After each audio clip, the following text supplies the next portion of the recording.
Choose life, choose a sport, choose a drop zone, choose a start time, choose a fucking big jump plane, choose turbine engines, speed, unlimited altitude, and endless horizons.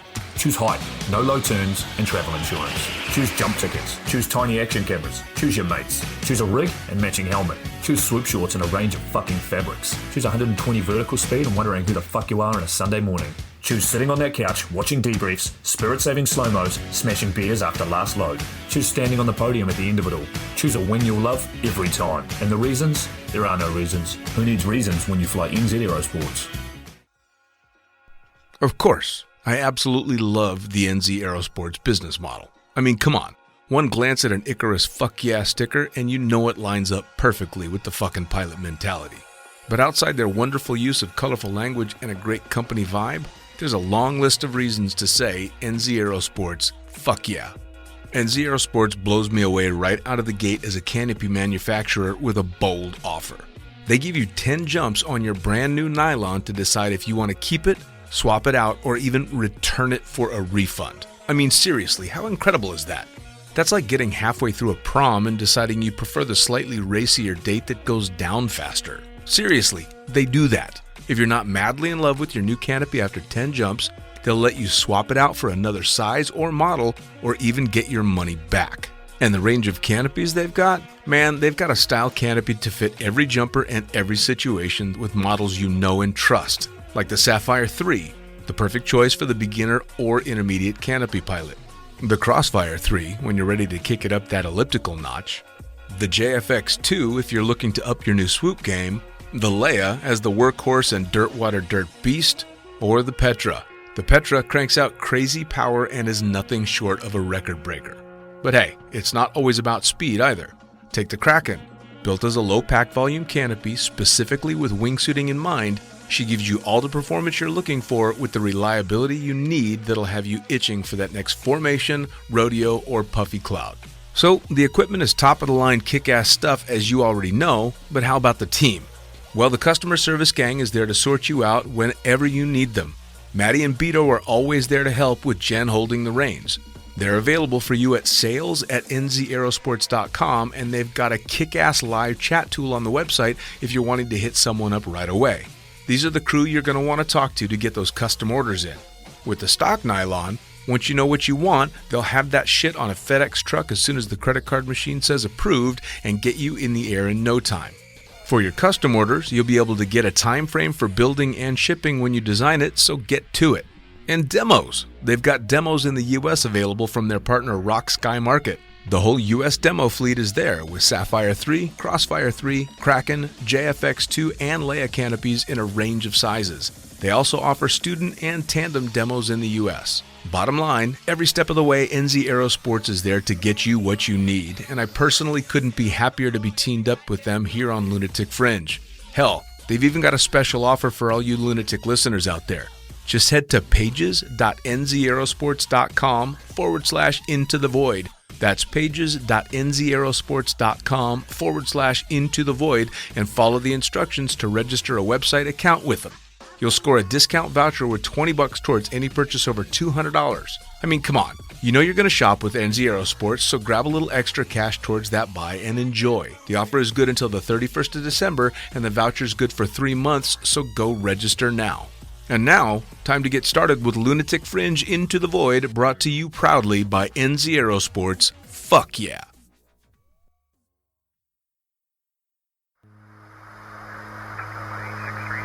Coming straight from the cockpit, it's another episode of Lunatic Fringe with the fucking pilot.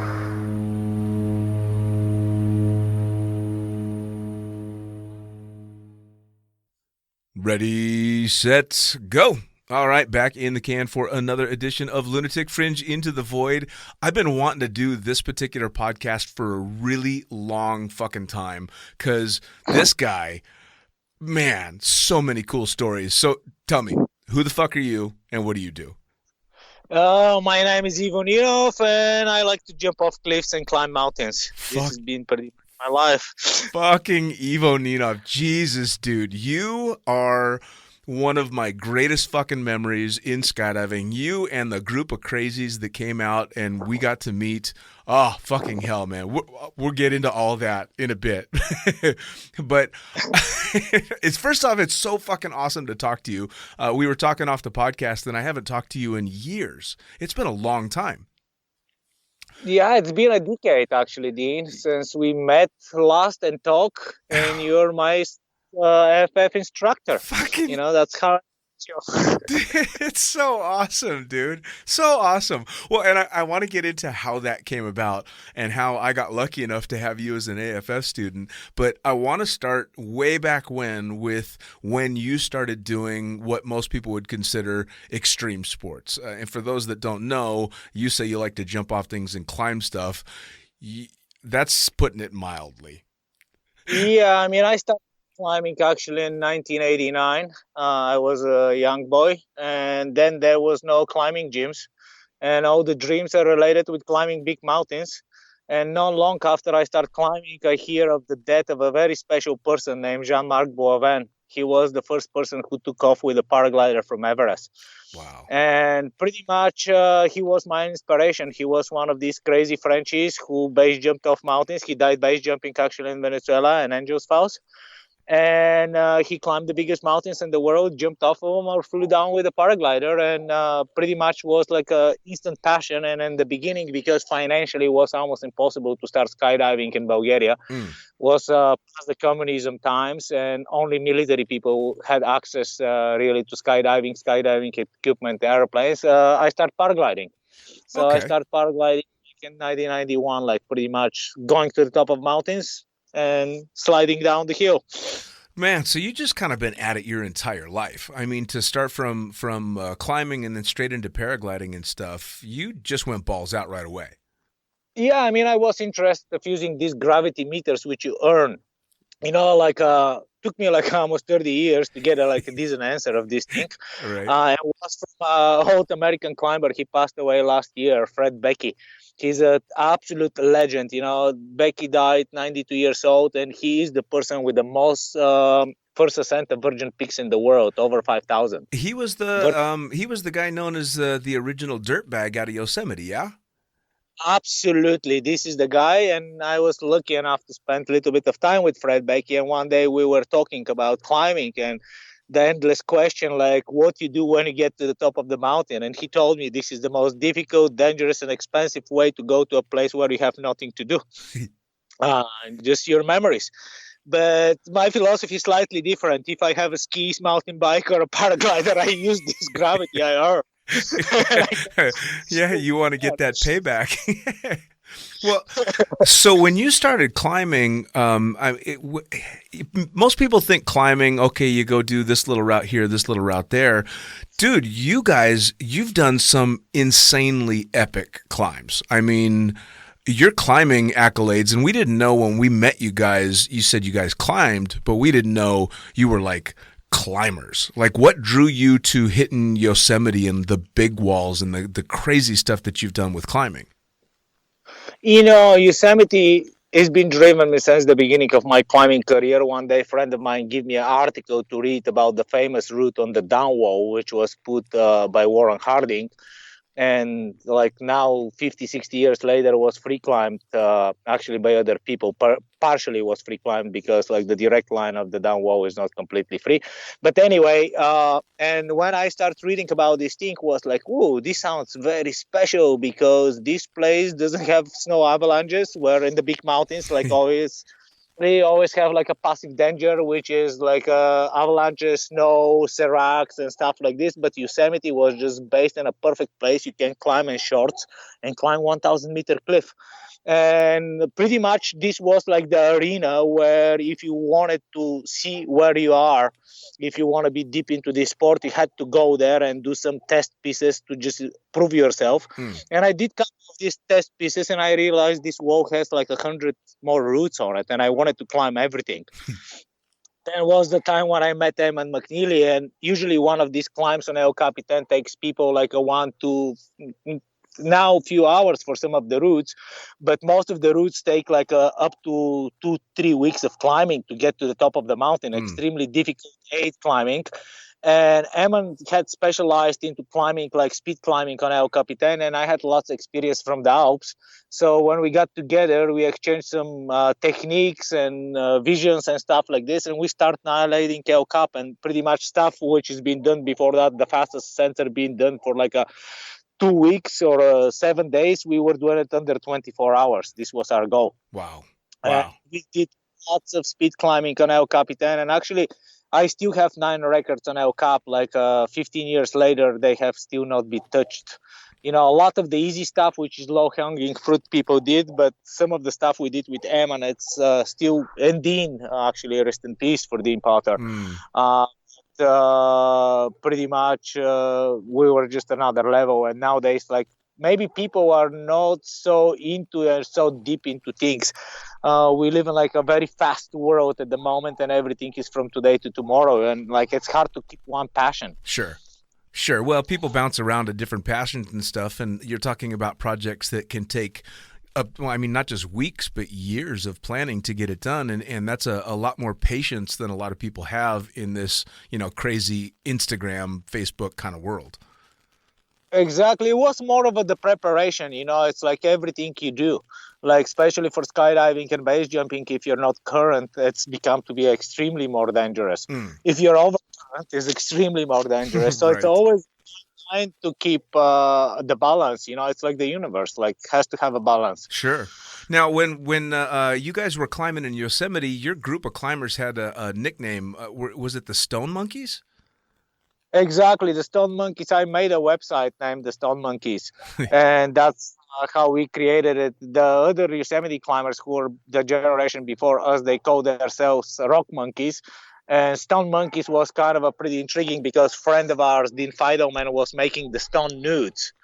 And the Stone Nudes is like it's a calendar, and now it's like a sort of era of art shot in Yosemite.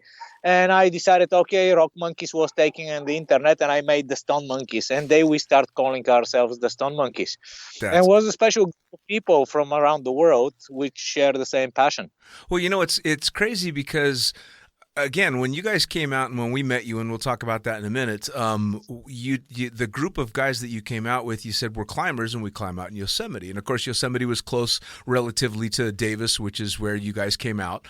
And so we thought, all right, they're climbers, and we didn't really think much of it. But, of course, a little research went into it after the fact, and I think we were about halfway through all the courses with everybody that came out going, no, these guys aren't climbers. They're these climbers. Because by then, you probably already had some of those records up El Cap. I mean, you guys were fucking hardcore. Yeah, we were actually. We did have some of these records on El Cap already, and we're like a complete climbing bums in that time. Me and Ammon, 100%. And actually, the way how we managed to get through AFF was we worked on a big climbing movie, which was the biggest climbing movie project to the moment. Was like a $15,000 million budget, and was a documentary about speed ascent of El Capitan. Wow. And we all got involved into working in the movie and the production, and we earned enough of money to be able to pay for the skydiving stuff, because we've been seeing Dean jumping in front of us, and we knew what is the process.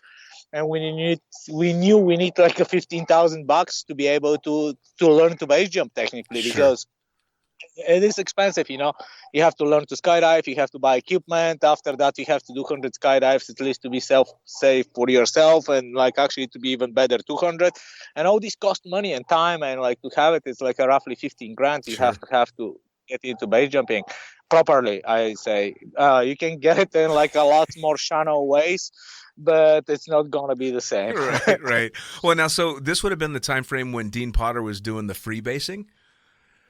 No, actually, Dean did the freebase like 2.5 years later. Okay. We were already based when he did it.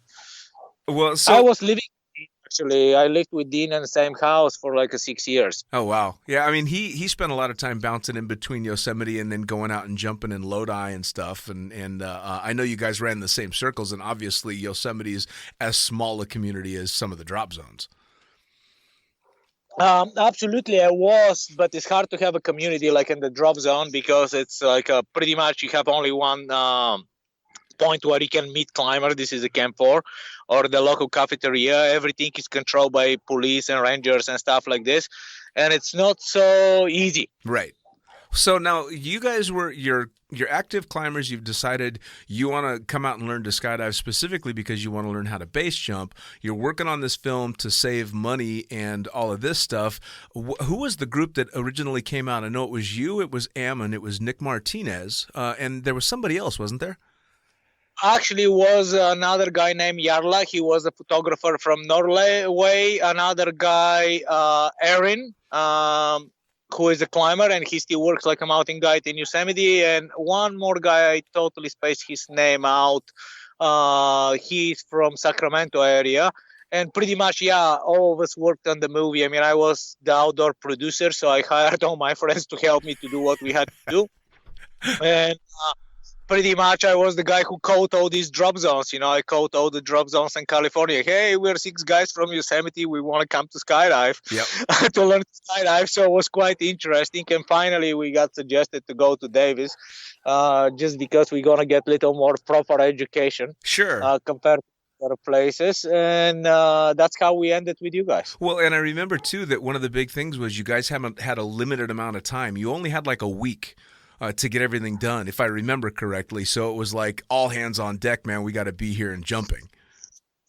Yeah, we did because part of our job is like a partially sponsored athletes. We were sponsored athletes with them, and we're getting equipment from some places, a little bit of money from here and there. We had to go to the trade show in Salt Lake City, and it was like a job we had to do. So that's why we didn't have much time.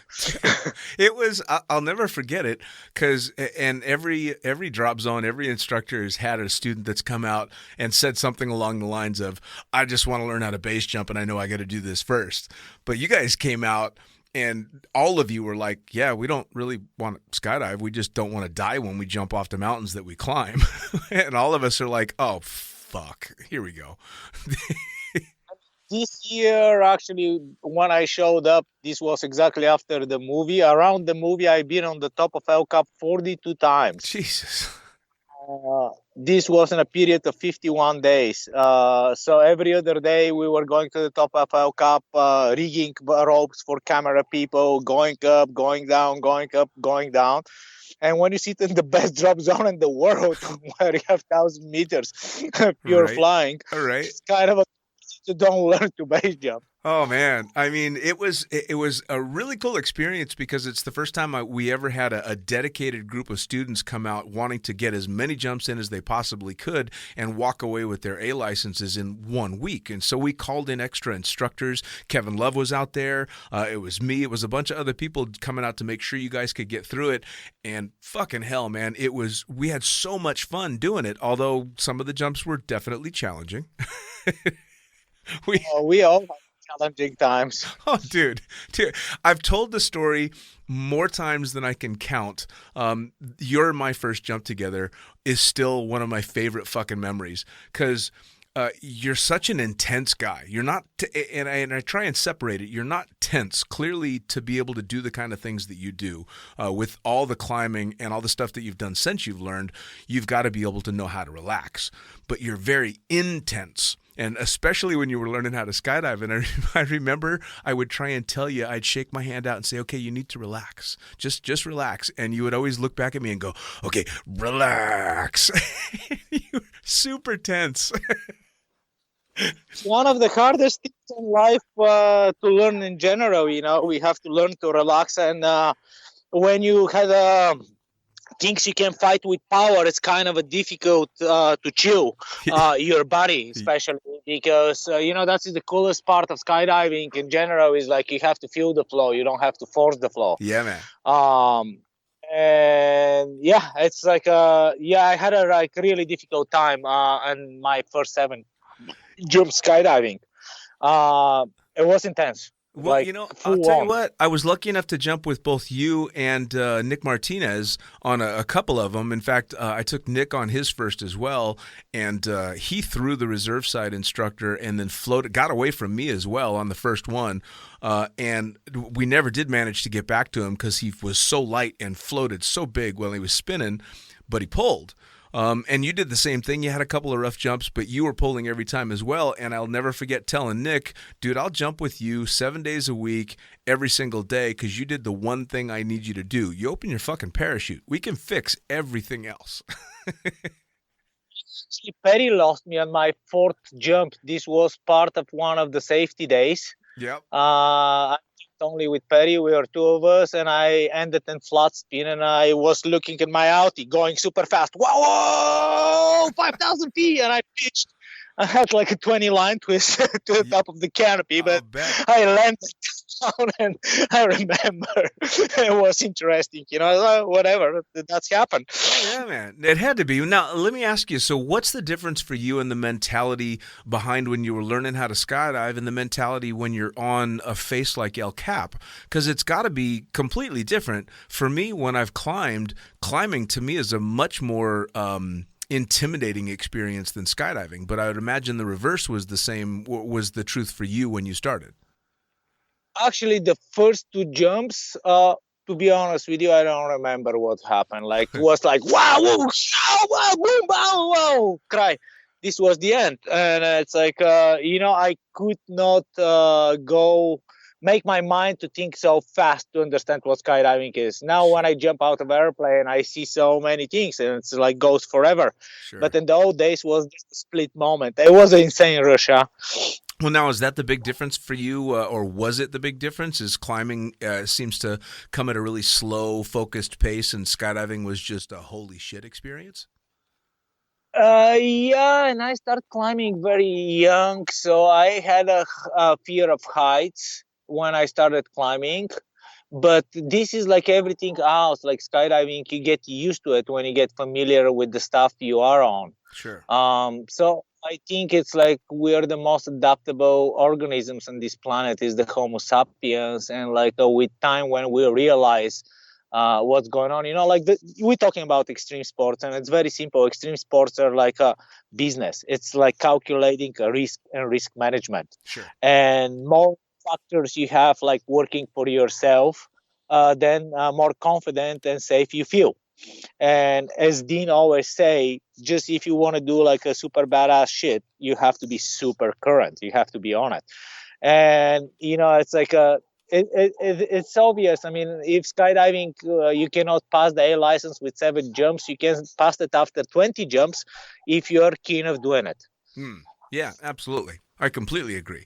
Well, it just, I always found it was such a different mentality between climbing and skydiving. And I assume that your extensive climbing by then gave you a mental strength that a lot of people don't have going into skydiving. I mean, you must have learned how to handle fear so young if you're climbing the things that you're doing. I mean, fear kind of must be an old friend to you.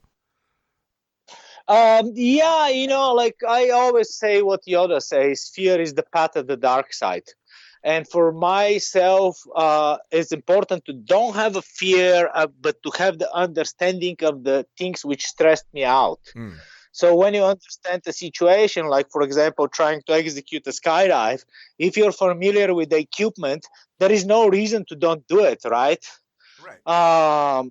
And you done it, you know how to fly your body, you know how to deploy a parachute. So why there should be a fear into this situation? It's like even yesterday I went and I opened a new base jump. And it's kind of hard to see what is below you, like I never been done this place. I was alone, locked. I use my knowledge, I measure, okay, I have like enough of altitude to do what I'm going to do. This looks clean, like the landings, there are a few options. I made my measurements and there was zero fear. It was just a pleasure of executing something super rad. That's so awesome. That's so awesome. Now, what about climbing? Because you've clearly, with as many routes as you've been up and as many walls as you put up, you must have had some pretty sketchy situations in your past. I mean, you must have had some stuff that's really gotten you rattled.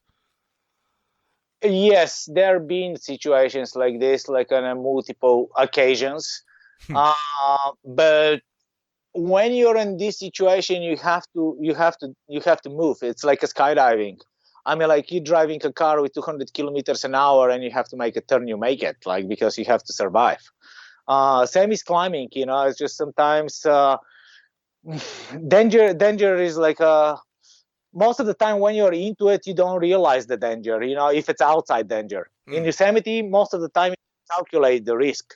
But when you're in a big mountain, when something can fall on your head at some point of time, this is something you cannot predict, right? So mountain climbing is still like a very, very dangerous game. And yes, I mean, every climber have had moments of like falling off things, and I nearly died a few times, like hitting the ground. But this doesn't stop you when you don't get hurt pretty bad.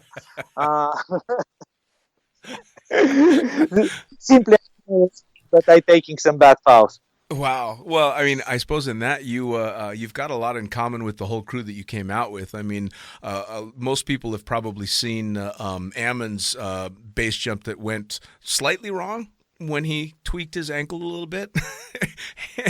And for those that haven't seen it, Ammon McNeeley, known as the Pirate, which is, again, a record-setting climber in Yosemite as well, did a base jump and had a wall strike and did some severe damage to his ankle that did not keep him from either climbing or jumping. I mean, you guys are just machines.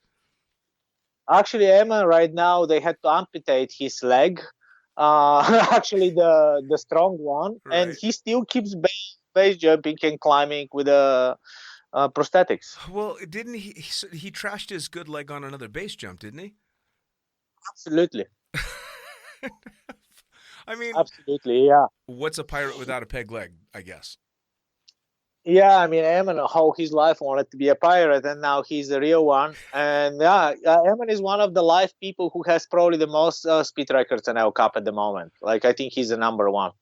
Wow. But he didn't have a really good luck with base jumping. I mean, it's like he messed up a few times the situations and got hurt. Luckily, he's alive and still keeps the good spirit going. Yeah, man. Well, I'll tell you what, especially you, out of that whole crew, everybody kind of did exactly what you guys said you were going to do. You came out to learn how to skydive, not to skydive, but to base jump, and you guys have been fucking going at it. You especially have done some insane base jumps, but how many base jumps compared to skydives do you have now? I mean, I have a 700 skydives and 1,500 base jumps. Oh, man. And we did our course together in 2006, didn't we? Yep. I mean, you've been all over the world. You've jumped just about every damn thing. What are some of the standout base jumps that you've done? What are some of your favorites? Honestly, my favorite jump in the world is the one we did with Dean. They call the ecstasy board on the Eiger. This is the high Eiger, and Dean discovered this exit point in 2008. And this was the biggest base jump at the time. It's 2,800 meters elevation from exit to landing. And it's quite amazing exit point. There's something about like a 4 or 5 meters. Maybe it's like a foot and a half wide, like a less than a meter, like a spire pointing above the north face of the Eiger. And when you're zipped in a wingsuit, you walk like a penguin getting to the end of this thing. And the end is not the perfect flat place. You have to step kind of a funny place. But from there, when you start flying in the old days, I mean, 2012, me and Dean flew actually 4 minutes.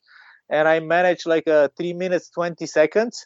At that flight was like some of the longest base jumps in the world being done at that point of time. This was amazing jump. And after that, I spent a lot of time with Alex Poli. Actually, pretty much I have 5 years here in Europe with Alex. I got super into flying wingsuits and base jumping. Wow. So I lived in Brunei for 2 years. I lived in Italy for 2 years. And after that in Chamonix for like a year, a little bit, to the time when Alex died. But pretty much everything we did is like we always lived in a place where you open the front door and you jump out of the balcony.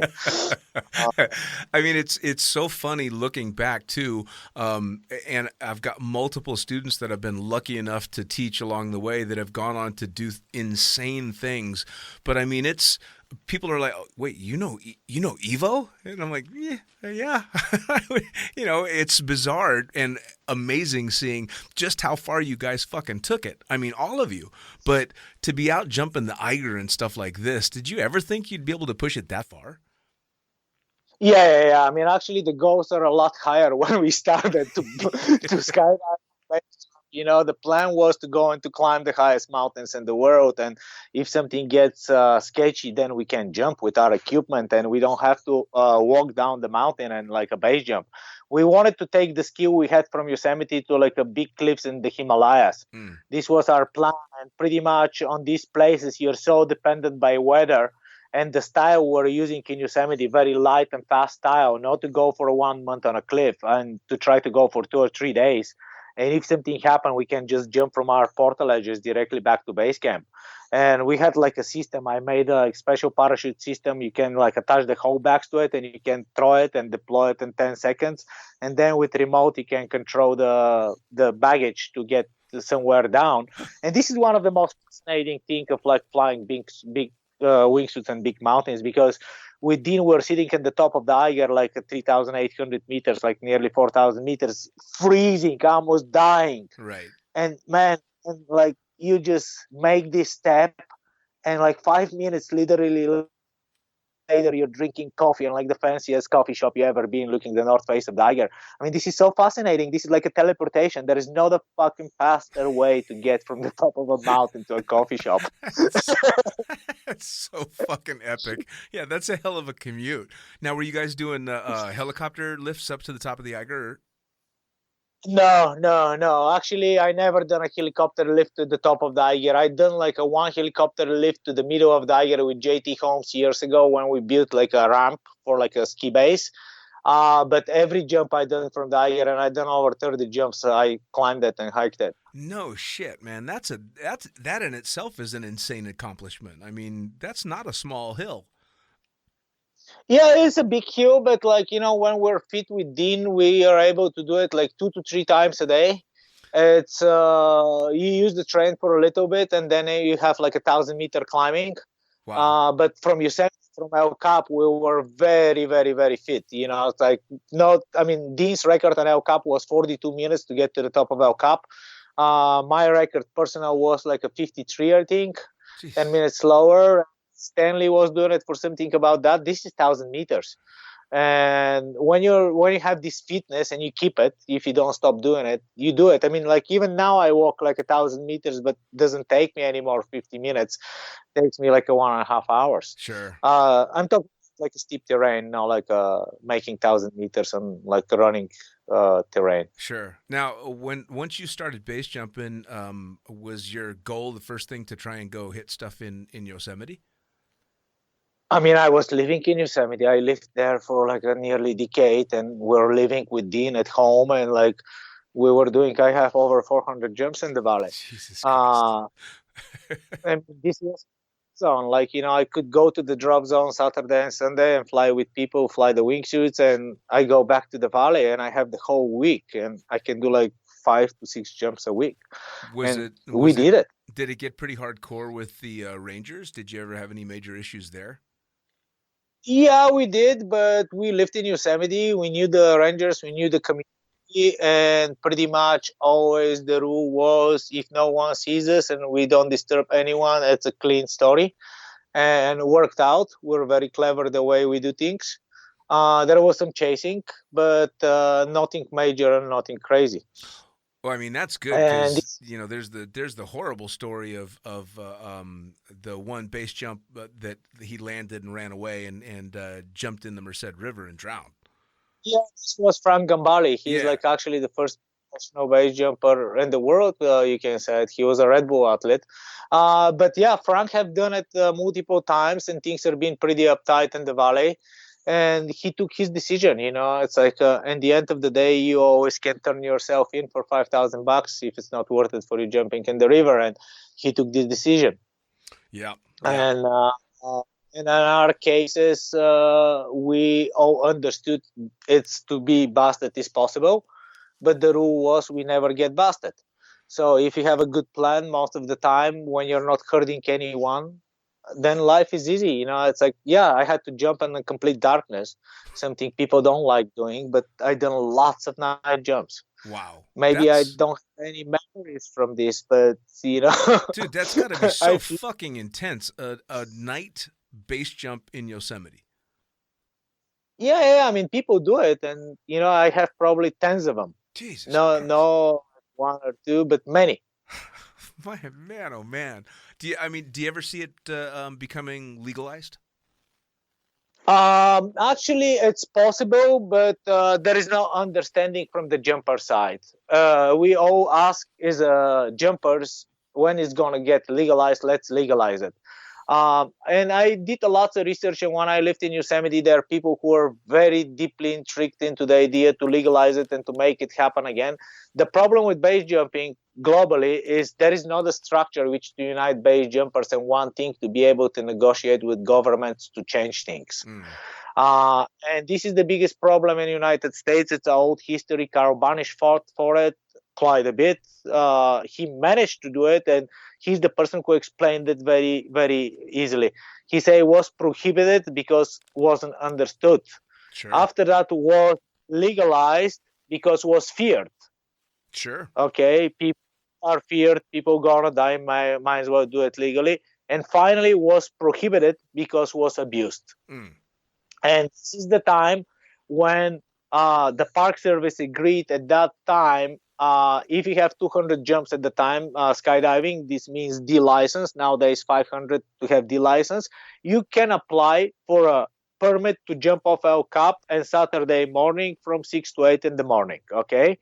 And some people did it legally this way, but at some point, these stories I heard. I'm not a witness of this. This is a long time ago, but I know from both sides, from jumpers and from the rangers, the base jumpers tried to drive a truck to the top of El Cap. They were jumping when they wanted, and pretty much like a group of people messed it up for the whole world. But if it was legal, it would have been permitted.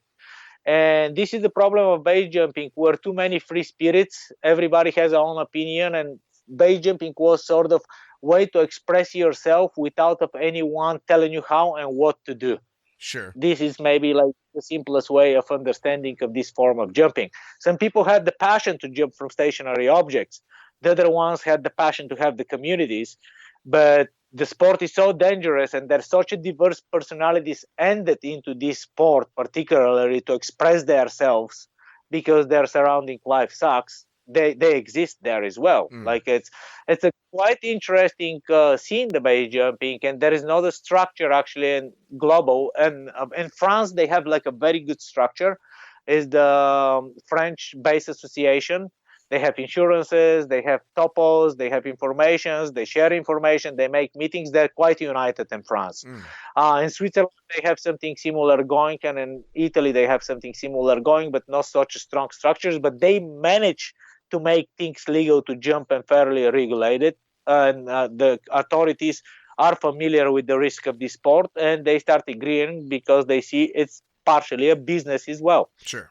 So in many places like Lauterbrunnen, you can buy landing cards, and Arco is the same way. This is like base jumping drop zones, right? Sure. So in some places, people are being working in this way, but in the United States is on the edge of impossible if the base jumping community doesn't unite at some point of time and decide to build an organization which is ready to negotiate with the government. Because I spoke with rangers before, we lived in Yosemite, and we asked them why you don't let us. And they say, just tell us one person who will be responsible for all the other people who are doing shit around, and we will shake hands and make it legal. And no one wanted to stay and to take responsibility for the rest of the people. Sure. Well, I mean, I always looked at Yosemite specifically and was a little bit confused because I was obviously never a big climber, and I'm not a base jumper either. So I'm a couple of steps outside of all that. But climbing itself in Yosemite is crazy dangerous. I mean, people die every year climbing. Falling from great height sometimes, and I never understood the difference between if you got yourself killed on a base jump or killed because you took a whipper and your rope let go or your harness wasn't done up or something like that. I never could separate the two, but then I remember when they did the protest years and years and years back, and they made arrangements with the park ranger to be able to do a jump with the understanding that they were going to be allowed to jump, but when they landed, they'd be arrested, and it was their way to protest and try and make it legal. And during that protest, one of the jumpers went in. Not exactly a good way to try and show the parks department how safe it could be. So, but in the same hand shows this happens, and this is not a problem. The problem is like the impact happened in. Sure. Before I became a base jumper, I found on the top of El Capitan enormous amount of cheap sleeping bags, even GPS coordinates to the exit point. I found like pillows, ski poles, backpacks. People were ready to separate with everything and jump, and they don't care what they leave behind them. Even I have a pair of goggles I found on the top of El Cap I own to today because they're very special goggles for me. Clear ones, which a jumper left on the exit point. I mean, like, this is not cool. And the other thing is, with time, you see the places where we pack and do things like outdoors, we destroy the grass, destroy the place. So to happen legally with the park, I understand the park completely. We have to be a little bit more human, not just the egomaniacs who want to jump off cliffs. Sure. And especially just to count it in their tick mark and leave all that stuff on the top. They know, okay, this jump will cost me $50. I buy a cheap tent and cheap sleeping bag. I just leave it there and I jump in the morning and I never go back. Right. And when this mentality doesn't disappear, then we're always going to have a problem because Yosemite is like a community place. It doesn't belong only to base jumpers, climbers. It belongs to my grandma as well. Sure. She can hike. She doesn't need to see all this shit everywhere. So we have to be a little more respectful as the jumpers and people, mountaineers, to have this culture to don't leave traces behind us and to make the stuff we do no problem, right? Sure. So if early or late, like a group of people shows up with a good plan and it's ready to go to Senate, this can be, actually, the chief ranger of Yosemite can single-handedly permit base jumping in Yosemite. I mean, but I'll give you another example, which is very extreme, is Chamonix. Chamonix is the capital of extreme sports. And pretty much this was like the sickest drop zone in the world. Because from our house where I lived with Alex, you just take a bicycle, you roll it down the hill for like literally 40 seconds. You step in a gondola, which takes you 3,800 meters elevation, 2,800 meters above the valley. You walk 70 meters and you're on an exit point to fly a terrain as you wish, as you want. This is like a 2.5-minute wingsuit flights all day long. This is on one side of the valley. The other side of the valley, just above the house, is like 1,600 meters, very steep terrain with lines for wingsuiting forever, the Brevant. And okay, in Chamonix, everything goes, no problem. Many base jumpers died, no problem. People die in the mountains. But one day, base jumper went inside of a chalet. Oof. He didn't pitch. He went inside of the hotel.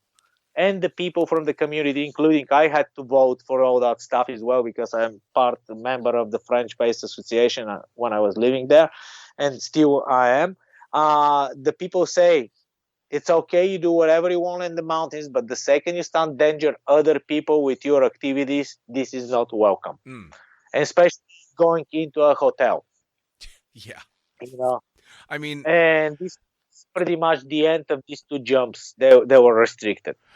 And fair play, though, right? I mean, holy shit. Can you imagine? You're just kicking back, visiting this chalet. You have no idea what's going on. And next thing you know, somebody comes piling through a window or a door or the roof. And, I mean, that's going to be, oof, that's pretty fucking hardcore. It is really hardcore, so we have to understand both sides. This is my point. I'm a base jumper. I love base jumping. Like, I done illegal jumps, as you can call it. And it's illegal by the man's law, not by the nature law. Because if you listen to the laws of nature, like gravity is our friend, there's a huge space, you do it. But somebody decided at some point you should not do it, so, but when become to be a mass thing, when many people got involved and we start doing it over and over, we have to like cooperate with the community around, which is using the same place to live in harmony. And this is the most difficult part, actually, I think, for base jumpers. In some places they manage to get in harmony. Yeah, as I say, in Switzerland and like in France as well, they were really, really responsive and open to the whole thing, to the point when somebody breaks the rules very bad, and when it's a danger for another human being, then you should not do it here anymore. I'm sorry, you blew it. For sure. Well, and that's kind of the balance no matter what, though. I mean, even in just normal life, I was lucky enough last year to be able to go hike up to Everest Base Camp, and on the way up, one of the things that constantly shocked me was the amount of trash everywhere. Now, obviously, the higher up the mountain you get, the less you see, but all the way up to base camp, there wasn't anywhere that walking for 2 or 3 minutes, you didn't see a plastic bag or a piece of garbage, which really upsets you. And you understand why people get so upset that that's going on, and you think everybody's horrible. But then you get back to Lukla, back to Namche, and they ask you if you'll carry bags of garbage down to Lukla to get off the mountain. And then you feel good about people because you see every single person heading down the mountain's got at least one bag of trash. So I wish it was possible to get everybody to try and do that kind of shit, but unfortunately it's the few people that abuse that stuff that always fuck it up for everybody else, which sucks. Exactly, and this is the reason to have a community, and this community to be able to punish these people. But we live in like a very crazy world. The world changed after 2008 when the Facebook became to be like a more mass thing, when the tribune was open and everybody started doing things on their own, and they don't care what the rest of the world does. Sure. They just go on the billboard and they say, we did that, like we're badass, and they follow this thing. And it's bad because like the corporate support which comes from outside to support the activities we do is based on these likes, on this interest. Sure. So this completely changed the game, including I had to do it. I mean, it's like when you're an athlete, you have to do this, you have to promote yourself. And now I'm lucky enough to be able to share it, not to promote it, because I do it for myself. I don't have to show anything to anyone. Well, and especially when you started base jumping, that was kind of just when all the social media stuff was starting to take off, but it didn't really get crazy for a couple of years. But I'm sure you've seen more than most how much social media affected the sports that you love, both climbing and especially base jumping. I mean, over all the years that you've been base jumping and all the places that you've been, you must have seen some pretty negative effects from social media. It was my job, actually. I was a sports marketing manager for 510 Europe for almost 7 years. Wow. Yeah, I did that here for Europe, and I work with all the top mountain bikers, base jumpers. I made the base jumping team for 510 at the time. Work special in designing shoes for that, and my boss from 510 side, because we sold the company to Adidas in 2012, but I kept working. We were promoting the sport of base and supporting it, and we had all the best athletes in the world, and even some of the wingsuit manufacturers to today, like a Phoenix Fly, uses 510 rubber for their soles. Yeah, they do. And it's quite good. So, there are other companies which are matching now the quality and the performance of the stuff we're doing, but we were working on it. And my job was to work through social media, to go to all these events. And I was lucky enough to be in a way an employee of the company and allowed to base jump, people are buying my base jumping gear, and I was sent to base races to present the company. I was maybe the only sports marketing manager who was doing stuff with the athletes, even in climbing and jumping. So it was awesome. Interesting life. It's so awesome. I mean, you really did take it to a whole new level, and you kind of just kept going. I expected you'd base jump for a little while, and then maybe I wouldn't see too much. But Jesus, dude, you're still at it all these years later. So you just said you just opened up a new exit point in Bulgaria. And I've seen... Actually, we opened over 27 exit points for the last 2 months. Jesus. The game changed. Well, what was this cave I saw you jumping into? The cave is quite interesting, actually. It's a how you call it? It's a big cave here in Bulgaria. There are many of them, but this one particularly is named the Devetashka cave. And it's just amazing natural beauty, which is there. It's been base jumped actually long ago, like 2011. A British guy jumped it. It's not very high. Actually, I'm not so sure where he jumped from, but the place I jumped from was 42 meters. Fucking hell. Yeah, it's actually things change. That's why we open so many base jumps here in Bulgaria in the last 2 months is because I was a terminal base jumper. I did some a low jumping in Moab, but nothing lower than 200 feet, which is 70, 80 meters. Not using much a static line techniques and not much of a handheld jumping, but that's some. Because this is the way you start learning on the bridge and stuff. But I only flew my wingsuit. I would say 70% of my base jumps, this 1,500 base jumps, are done with wingsuit. Wow. Because I wanted to travel, and this was the most important thing. I never been a mega proximity pilot or anything. For me, wingsuit has always been transportation, and share good time with friends, and worked out and challenge. Because it's so cool to just climb to the top of some mountain and instead have to walk forever down. You just hug it and drink good coffee. But anyway, so the game changed, and for some years I pulled out from base jumping because I lost lots of my friends base jumping. I mean, it's scary to say, over 50 people died in the last 10 years doing what we do. People I know, no base jumpers, a lot more base jumpers, and I spent 5 years with Dean and another 6 with Alex Poli. And they were my brothers, so it was a big shock for me, that didn't stop me from jumping. Pretty much for me, the philosophy always has been to understand what happened for somebody to die. I don't have to stop something because somebody died. Sure.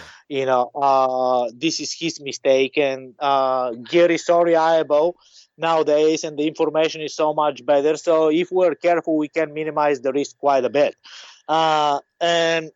But I never got into low base jumping. I'm talking low, anything which is from 120 feet to 300 feet size. Sure. And always sort of stay away. I never had a vented parachute and the new technology and stuff like this. And at some point, a friend, climber, decided to quit base jumping, and he just loaned me his rig. Leo Holding gave me his a rig, and I did a few jumps here. Then we went to Saudi Arabia for a short climbing trip, and I took the parachute with me, and we climbed 6 Virgin Towers there this year, 2020. Jeez. And we had to escape from there because the coronavirus crisis, and I moved back to Bulgaria, and I realized, fuck, I cannot base jump in the big mountains. I cannot go to Italy and Switzerland right now. But just in the front of my house, literally 10 minutes with a bicycle, there is an 80-meter cliff I've been looking forever. I'm going to go jump this thing. And that's how I think with static line started. And I start jumping from there and start seeing so many things around me which are jumpable. And slowly doing a lot of jumps from a safe jumps from a bridge and a little antenna where you can test your equipment and learn the game of static line. Sure. So it's quite interesting game. Takes the skill of jumping. You have to jump. And the second thing is you have to be very fast with controlling parachutes. Reflexes, which maybe some skydivers who jump a lot have, but most of the time it's special. And when you get it going, that's awesome, man. Sure. So right now, as we speak, I'm sitting in the front of a mountain where I jumped yesterday, and there are 4 more points I found which are a safe jumping. That's so fucking cool, man. It really is. I mean, I love the fact that everybody else is locked down and you're like, all right, fuck it. I just got to find some shit to jump around here until I can get back out there. That's perfect. Now, you must be dying waiting to get out back to the big stuff though, yeah? Not really, because I'm, I call it a very settled in this way, man. Life took me to so many places, and one thing I learned is I don't have to rush.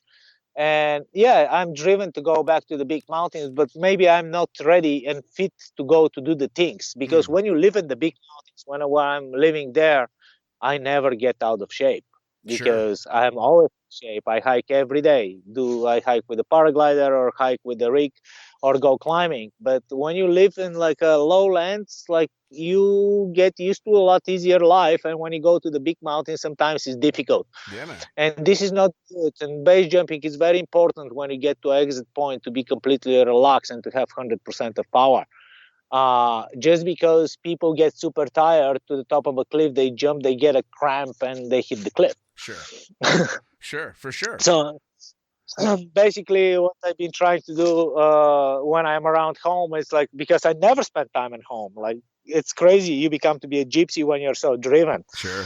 chasing your dreams. And now I had the opportunity just to see what is around me. Which is fucking epic. I mean, that's the one thing a lot of people have said, that during this, they, for the first time, realized that they'd been going so hard, they got to take a deep breath they didn't know they needed, which is really cool. A lot of people have said, wow, so this is what it's like to just chill for a little while. It's like skydiving, what you're telling me. You were trying to teach me how to chill so I can fly my bug. Dude, I'll tell you what, man. I never in a million years, the natural reaction when somebody comes out and says, I just want to learn how to do this so I can base jump and jump off mountains. As an AFF instructor, you're like, oh, fuck, this is going to be hard. And we had definite speed bumps to get over, but when you guys walked away from the course, you, Ammon, and Nick specifically, all ended up doing fantastic in your course, but I still was like, all right, I'm really nervous those guys are going to start going and jumping off of shit. And now here we are all these years later, and you're like one of a very few number of people on the planet doing a lot of the things that you're doing, and it's so fucking cool to see. It really is. I mean, it's a long way from that guy that didn't know how to say relax without clenching his fists to the shit that you're doing now. It's fucking epic. Yeah, I mean, was good times as well, because I had super lucky, from Davis I went directly to Lodi, and I spent a lot of time with Pete One. He's like a master rigger. Yeah. And pretty much Dean and Pete were my base jumping mentors. And Pete has been working with parachutes since 40 years. And it was quite interesting to live in his shop literally for 6 months. I lived in Lodi and Pete's shop, not in the drop zone. I was in the rigging club.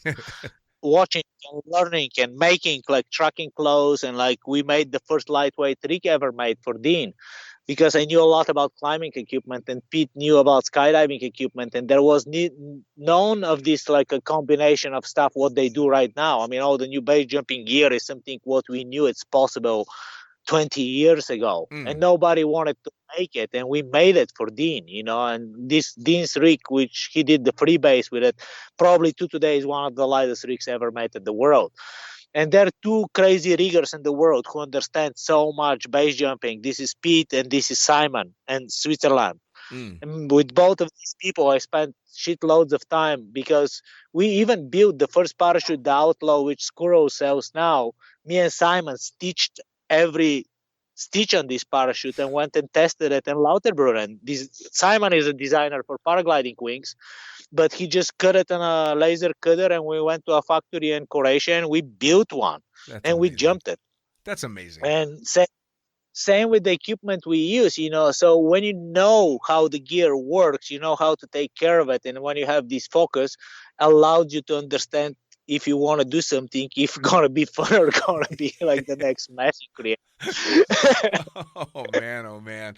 I mean, I'm all for innovation, but the stones that you guys have to be able to do what you do and then start testing new equipment on top of it, I mean, holy shit. Next level. For me, it was very difficult. Some years ago, I stopped jumping from airplane from 2012 to 2017. I maybe done like 3 or 4 jumps from airplane. In the meantime, the big wingsuits appeared, and one day I got a big wingsuit, but every day we were jumping in the front of the house in the Via Ferrata in Lauterbrunnen, doing like 4 or 5 jumps sometimes. And I just changed the wingsuits, and I jumped the big wingsuit out of a cliff and started doing it for years. And one day I was called to go to help some people to do some wingsuit stuff, and I had to jump a big wingsuit out of an airplane. I shitted myself. You talk about fear. I had a fear because I didn't know what's going And when I jumped, man, I seen the ground and the sky so many times with this big wingsuit out of airplane. I didn't know what's going on. I was like, wow, something is wrong. Then I put a small wingsuit and things worked out. I did what I had to do for 2 more jumps. And from there, I went back to base jumping and I jumped and I was like, wow, this really works. It flies. And I went back to the airplane and had a horrible time again. So it's been quite strange, right? And doesn't make any sense. But for me, like somehow the big wingsuits were being possible to fly under control away from cliffs, never from airplanes. Dude, that's absolute insanity. That is so fucking cool.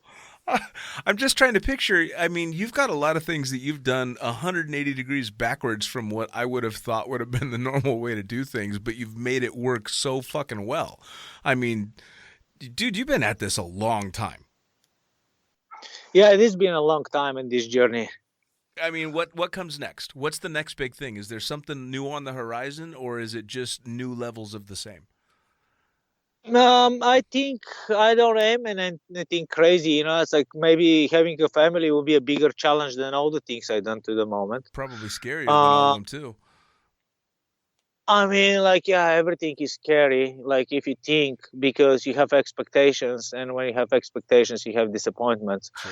So, but thinking realistically, you know, putting all the stuff on the top of each other and the things I've seen and like the life I lived, like, there is not much more we can do, you know. Always somebody will jump from higher, from greater, or whatever we want to measure it into the world of ego. Sure. If you do it for yourself, as long as it's a pleasure, it doesn't matter if it's a 100-meter base jump or like you fly for 10 minutes off the mountain with a wingsuit. Sure. Well, that was one of the big things with you, though. You never struck me as the type that was doing anything to feed your ego or impress anybody. It always seemed clear to me that you were doing it for yourself. You know, you and Ammon, when we got to know you guys, when we were going through the course and you would tell us about some of your climbing stories, you weren't telling us because you were trying to brag. You were telling us because we kept asking you, which is a huge, great, you know, thing in your favor, is that you were never bragging. You were just telling because we wanted to know. And it never seemed like you were doing anything to impress anybody else. I mean, we needed to impress some people, like, because we wanted to live this professional lifestyle. But in the old days, before the social media, was like a lot easier because the magazines are chasing us to take pictures of us and put us in their covers. Sure. And this is how the things worked out very easy in the old days. We did stuff and people hear about the stuff we done like a month later. As well as the base jumps, you see, I posted recently here, start doing some YouTube channel where I posted some of my jumps. Right. They're done months ago. I don't post anything when I do it, and I don't encourage people to do it. And I put actually the locations of the place where I jumped. Now I don't. Because I mean, this is the coolest thing of the whole thing, is the adventure. Sure. Is to see it, to be intrigued by it, but to go to find it and to take your own decision instead. Somebody tells you, yeah, you go there, you do that, and it's 130 meters, you have no problem, jump it. Sure. Right? This is like intentionally forcing somebody to do something. And in base jumping, this is the most important thing. This is why I like base jumping, is because to the time you do this hike, you understand where you are. Sure. You feel the atmosphere, you see the environment where you are. You hike the way you're gonna fly. And when you get to the top of the mountain, you're the person who takes the decision. You don't get forced to do it. Sure. Well, and pretty much a lot of us manage to force themselves, even with counting, to push this step forward. Even sometimes this can be fatal. Sure. Sure. And for me, this is the thing what maybe have changed me for a long time. What Dean always was teaching me. He said, doesn't look after other people, because when we leave the edge, we are alone. Sure. And it's very important to be humbled enough for yourself to take the decision if something looks good or not. Sure. And not because your body, who is good as you, if you can measure yourselves, did it, but yeah, I can do it probably too. Base jumping is, for me, is not a sport actually. Compared to all the other things I've done, I can consider climbing as a sport or like a competitive activity. Base jumping is not. For me, this is a philosophy. Sure. This is a way to express yourself in a particular moments of time, and having the skill to fly parachutes we're nothing special. You just have to do one step. This is what jumping is. Jumping is the easiest sport from all of it. And as you asked me, like in the beginning, sorry to changing the subject No, a little please. bit, skydiving for me was the most challenging thing I ever got involved into, like learning experience. But in the reality, in skydiving, for half an hour ground lesson and 7 jumps, you're technically allowed to jump out from an airplane alone. Hmm. This technically takes 45 minutes, right? Sure. So a person can be jumping alone from an airplane if he's relaxed. Right. But to learn to climb for 45 minutes for me would be difficult to teach you how to tie in and belay. Sure. Well, I So mean, most climbing always seems so much more intense to me, and in the experiences that I've had, climbing were much more intimidating, and I had to work much harder at staying calm climbing than I ever did skydiving, because skydiving is coming at you so fast that by the time you realize that there's a problem, you've dealt with it, it's over with, you're under your reserve if something went wrong. But with climbing, if something goes wrong, assuming you're still on the wall, there's a whole lot of shit that has to happen. And Kevin Love was the guy that taught me how to climb out in Vegas, and he had told me one thing that made more sense than anything. We got up, 2 or 3 pitches into a 5-pitch route, and we were having a few issues, and his response was, well, shit, the only way down now is up, so let's go. And you're sitting there 3 pitches up or 4 pitches up going, oh, fuck, man, this isn't just going to be over in 2 or 3 minutes. This is going to be 2 or 3 hours of stay calm and get it done. And that's some pretty intense shit. Yeah, it is actually a point of view. It's been intense, but maybe nowadays you may look differently of the things. Sure. And this has been in the past. And skydiving, actually, to get good at it takes a lot of effort afterwards. Sure. I'm talking about the basic, because it's like a driving. Somebody teaches you how to drive a car, but takes a whole life to learn how to properly drive a car. Sure. That's the whole thing. And the basic in skydiving is very fast, but like going to free flying, I never went to free flying. I had to focus into my stuff. Sure. I always do wingsuits and stuff like this, and I've always been intrigued by the free flying. In Lodi, there's some of the most amazing free flyers around the world, and they had all these conventions, and I was friends with some of them, and I was quite impressed and dragged into it. But Dean always put me to the ground, and he said, man, if you start free flying, that means you're a skydiver. You're not going to climb anymore.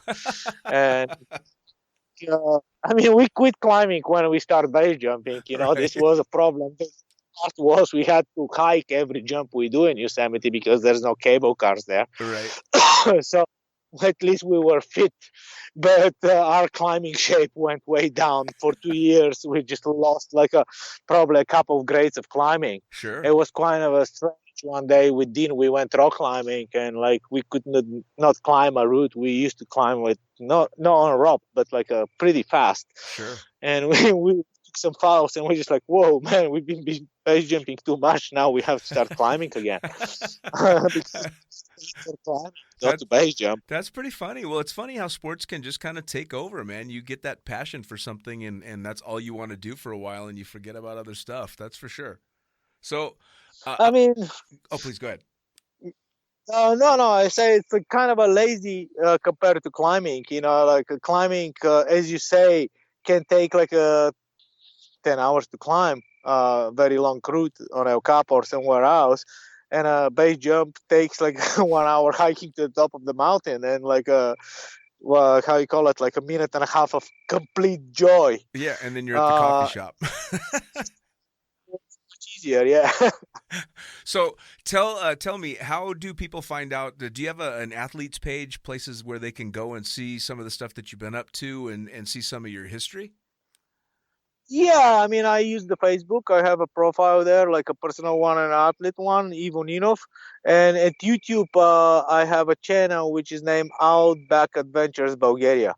I have a little company here which I use for guiding and take people for paragliding flights from the top of the mountains. Awesome. Pretty much hike and fly. So hike to some of the highest peaks here in the Balkans and take good rides with the paraglider. And yeah, I've been working on my little business just to keep me busy with something here and to be able to share this passion with other people, because it's like a super egoistic just to do it for yourself. Well, and I hear Bulgaria is just a stunning place. It's beautiful, yeah? Yeah, actually, it's a beautiful country. We have a little bit from everything, but it's little. Well, fair enough. Fair enough. But it's got to be from somewhere, right? Absolutely. No, it's a beautiful place. If you ever have a chance, we'll be happy to have you here. Hell yes, man. I would absolutely love to come. And the fact that I'm having a podcast with you and I can hear crickets in the background, that's a first. I fucking love it, man. Yeah, we live in the wild here. Dude. I live on the top of the... That's awesome. I've been in the city for ages, so hearing crickets chirping in the background is fucking wonderful. But Ivo, man, I'll tell you what, I cannot thank you enough for taking the time to sit down and talk with me. It's so fucking cool catching up with you after all these years. Yeah, it's been awesome for me as well, Dean, and it was a surprise. Oh. And very, very surprise, you know. It's like when you asked me, oh, can you do this podcast for me? I was like, ooh, that's interesting what this guy is doing. And then I listened to your podcast, and it was quite interesting. So it's been so nice chatting with you, though. We never would have catch up. No, and that's the greatest thing about this damn thing is even if nobody else listened to this podcast, this is a great way for me to have excuses to talk to all these fucking ridiculously cool people that I've met throughout my entire career in the sport and get to reminisce and talk about the amazing stuff that you've been up to since then. So, like I said, thank you so much for taking the time. Thanks, Dean. Ivo, man, I love you, man. Take care. Much love, Dean. Bye-bye. See ya. All right, there you go. Another edition of Lunatic Fringe Into the Void in the Can, brought to you, as always, by the greatest magazine in the known universe. That's right, Blue Skies Magazine. Also, pussfoot.com and me, The Fucking Pilot, where you can find me at thefuckingpilot.net. That's where you're going to find both the books that I've written, the Fucking Pilot book for Blue Skies Magazine and The Accidental Stripper, both available in digital and print. Thanks again for listening. We'll see you next time.